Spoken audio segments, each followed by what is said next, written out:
আমি পাহাড়পুর আদিবাসী উচ্চ বিদ্যালয়ের একজন শিক্ষার্থী, ষষ্ঠ শ্রেণীর শিক্ষার্থী। আমি টিফিনের ভাগে একটি ইসলামী গজল বলবো। নামাজকে বলো না কাজ আছে, কাজকে বলো আমার নামাজ আছে।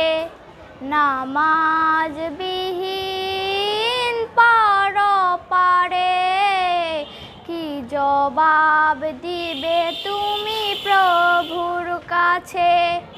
প্রভুর হুকুম মানো রে ভাই, থাকো তুমি যেথায়। সময় গেলে পাবে না ফিরে, মরণ তোমায় লইবে ঘিরে।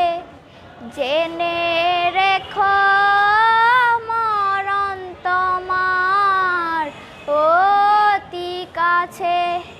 ফজর কাটে ঘুমের ঘরে, আসর জোহর কাজে কাজে। আসর কাটে খেলায় ধুলায়, মাগরিব মাঝে মাঝে এশার সময় হইলে। থাকো মিছে দুনিয়ার পিছে, নামাজকে বলো